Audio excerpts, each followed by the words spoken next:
अस्सलाम वालेकुम। Coach mic Hesson ने पाकिस्तान और बांग्लादेश सीरीज का जो अपने रिसेंट मीडिया इंटरेक्शन में रिव्यू दिया है उसमें उन्होंने किन प्लेयर्स की तारीफ की, किन से वो बहुत मुतासिर नजर आए और वो उन्हें इस सीरीज के पॉजिटिव और फाइन करार देते हैं, इस पर मैं इस वीडियो में बात करूंगा।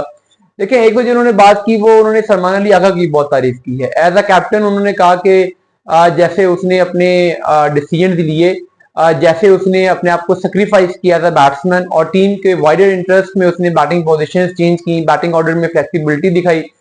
एक प्लेयर जो कि 3 50 कर रहा है, जिसका नंबर 3 फेवरेट नंबर है, लेकिन वो दूसरों के लिए पर नंबर छोड़ने को तैयार है। देखिए, आपको याद होगा सलमान अली आगा ने इस सीरीज से पहले और न्यूजीलैंड सीरीज से पहले भी ये बात की थी कि वो नंबर 3 पर T20 में बैटिंग करते हुए बड़ा कंफर्टेबल फील करते हैं। लेकिन अभी अप्रोच ये थी कि ठीक है वो नंबर 3 पे आ जाएंगे अगर पावर प्ले के बाद विकेट गिरती है, लेकिन हर मैच में ऐसा हुआ कि पहले ही ओवर में पाकिस्तान की विकेट गिरी, तो फिर वो खुद पावर प्ले में नहीं आए क्योंकि टीम के इंटरेस्ट में जरूरी था कि नंबर 3 पे एक ऐसा प्लेयर आए जो उन पावर प्ले के 6 ओवर को इस्तेमाल कर सके। इसलिए मोहम्मद हारिस को हर मैच में नंबर 3 पे प्रमोट किया गया। हालांकि ओरिजिनली प्लान ये था कि आगा 3 पे जाएंगे और हारिस 4 पे जाएंगे। और कुछ मैचेस में तो आगा ने हसन नवाज को भी अपने से आगे प्रमोट किया क्योंकि मैच की सिचुएशन ऐसी थी। तो अगर एक बैट्समैन कप्तान अपना नंबर सेक्रीफाइस करने को तैयार है, अपनी पोजीशन सेक्रीफाइस करने को तैयार है टीम के वाइडर इंटरेस्ट में, तो ये बहुत बड़ी बात होती है। तो ये सलमान अली आगा की टीम के लिए जो सेक्रीफाइस करने की जो उनका जज्बा है, वो एक तरफ के साथ में जैसे उन्होंने अपने रिसोर्सेज को मैनेज किया वो तो है ही सही। तो सलमान अली आगा पाकिस्तान में मुझे लगता है कि आगे जाके लॉन्ग टर्म के कप्तान बनने वाले हैं। ये अगले 3 4 साल तक पाकिस्तान की कप्तानी करते हुए आपको नजर आएंगे। सलमान अली आगा के अलावा जो दूसरा पाकिस्तान के लिए पॉजिटिव था, ओबियसली वो हसन नवाज था। हसन नवाज के साथ कोयटा ग्लैडिएटर ने सऊद शकील को ओपनिंग करवाने के लिए की तो ज्यादा ही थी कि सऊद शकील चूंकि ओपनिंग के अलावा कहीं खेल नहीं सकते तो चलो हसन नवाज को नीचे खिला लेते हैं। और हसन नवाज अगर वहां पे कामयाब ना होते, जैसा कि वो मिडिल ऑर्डर में नहीं खेले, वो हमेशा ओपनर या नंबर 3 पे खेले हैं, तो हसन नवाज का करियर के ऊपर बहुत बड़ा क्वेश्चन मार्क लग जाता, शायद ब्रेक ही लग जाती। लेकिन हसन नवाज के लिए ये चीज ब्लेसिंग इन डिस्गाइज साबित हुई क्योंकि पाकिस्तान टीम में तो ओपनर्स का पहले ही एक लंबी लाइन लगी हुई है। तो हसन नवाज ओपनिंग पे अगर आते भी तो उन्हें रोटेशन पॉलिसी की तहत कुछ मैचेस मिलने थे, कुछ नहीं मिलने थे, कम चांस मिलता, मे भी परफॉर्म ना कर पाते, ड्रॉप हो जाते। लेकिन मिडिल ओवर्स में आके जैसे उन्होंने कोयटा ग्लैडिएटर्स के लिए डिलीवर किया, तो अब पाकिस्तान टीम में तो मिडिल ओवर्स के लिए बैट्समैन ही कोई नहीं था। तो ये तो उनके लिए एक यूं समझे कि एक खुली उनको स्ट्रेट वॉक मिल गई कि आ जाए जी, यहाँ पे तो जगह ही जगह है। तो एक ऐसी जगह जहां पे अपॉर्चुनिटीज थी, जहां पे गैप था, बहुत बड़ा गैप था, हसन नवाज को उस गैप को फुलफिल करने में हेल्प मिली है। As a middle order batter जैसे उन्होंने एग्जीक्यूट किया है, स्पिनर के खिलाफ स्ट्रोक्स किए हैं, 6 हिटिंग की है, अच्छे फिनिश किए हैं, तो पाकिस्तान का बड़े अरसे के बाद मिडिल ओवर्स में जो प्रॉब्लम था वो अब सॉल्व होता हुआ नजर आ रहा है और उसकी वजह से हसन नवाज है।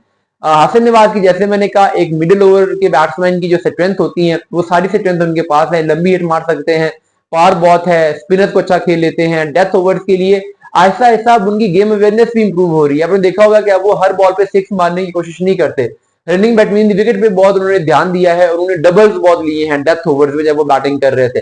तो ये अच्छा शगुन होता है कि अगर एक बैट्समैन सीखने के लिए तैयार है, अगर वो बाउंड्रीज के अलावा भी अपने जो बाकी रिसोर्सेज हैं उनको भी अगर वो यूटिलाइज करता है। तो तीसरा पॉजिटिव जो उसमें रहा है वो मोहम्मद हारिस का रहा है। जैसे कैजुअली सलमान अली आगा ने मोहम्मद हारिस से कहा कि जिंदगी में पहली दफा आपने दिमाग इस्तेमाल किया है, तो ये बिल्कुल परफेक्ट डिपिक्शन थी मोहम्मद हारिस के करियर की।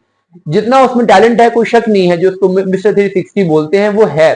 मसला सिर्फ उसकी गेम अवेयरनेस का है। बाबर आजम ने भी 2 3 दफा ये पॉइंट रेज किया था पीएसएल में कि गेम अवेयरनेस वो नहीं दिखा रहा है। और ये जितने भी पाकिस्तान के टीम के प्लेयर्स हैं, जो इंपॉर्टेंट प्लेयर्स हैं, वो सब जानते हैं कि मोहम्मद हारिस अगर गेम अवेयरनेस दिखाए तो ये बहुत बड़ा बैट्समैन बन सकता है। और फिर जैसे उसने ये किया कि उसने हर गेंद पे छक्का मारने की कोशिश नहीं की, अगर उसकी लूप में बॉल आ रही है तो उसने बाउंड्री हिट की, अदरवाइज वो आराम से सिंगल डबल लेता रहा। पूरी इनिंग में जस्ट 4 डॉट बॉल्स खेलना, ये एक बड़ा इंडिकेशन है कि जैसे उसने गेम अवेयरनेस के साथ सेंसिबिलिटी के साथ बैटिंग की है। तो अगर ये इस तरह की सेंसेस को आगे भी इस्तेमाल करता है तो ये बहुत फ्लेक्सिबल प्लेयर है, आपको इसको कहीं पर भी इनिंग्स में यूज कर सकते हैं। चौथा और आखिरी पॉजिटिव जो पाकिस्तान के लिए है वो ये है कि देखिए पाकिस्तान के लिए अब नए प्लेयर बैट्समैन आ रहे हैं। होपफुली पाकिस्तान के बैटिंग ऑर्डर में मॉडर्न डे क्रिकेट अप्रोच आ जाएगी। लेकिन पाकिस्तान की जो फास्ट बॉलिंग है वो तो अभी भी एरिया ऑफ कंसर्न है। अब ऐसा तो नहीं कर सकते कि आप जस्ट उबैर शाह को, अली रजा को, इन प्लेयर्स को लेके आए। ये जो नए प्लेयर्स हैं T20 क्रिकेट के जिस किस्म की वेरिएशन चाहिए होती है, गेम अवेयरनेस चाहिए होती है, इनको थोड़ा टाइम लगेगा बॉलर बनने में। यानी ये बॉलर आपके लिए अच्छी फाइन है, अगले 8 10 साल का आपको मिसाइल का सोल्यूशन है। लेकिन अगर अगले साल 2 साल में अगर हमने आईसीसी टूर्नामेंट जीतने हैं तो उसके लिए हमारे सीनियर बॉलर्स को परफॉर्म करना पड़ेगा। सीनियर बॉलर में शाहीन को, नसीम को, हारिस को और इंपॉर्टेंटली हसन अली को। लेकिन हसन अली ने जैसे फॉर्म का मुजाहरा किया है, ये एक नेक शगुन है कि अब जो बाकी सीनियर बॉलर्स हैं उनमें भी एक कंपटीशन पैदा होगा कि हसन अली वापस आए हैं, उन्होंने परफॉर्म किया है, हमें भी परफॉर्म करना है। यही वाली गेम अवेयरनेस, हालांकि हसन अली के पास अब पेस तो नहीं है, लेकिन अपनी गेम अवेयरनेस की बेस पे, अपनी वेरिएशन की बेस पे वो कामयाब हो रहे हैं। तो पेस आपको टी20 में बहुत ज्यादा चाहिए भी नहीं है। तो अगर शाहीन शाह अफरीदी, हारिस रऊफ और नसीम शाह भी हसन अली की अप्रोच से सीखे तो ये पाकिस्तान के लिए बहुत बेनिफिशियल हो सकता है।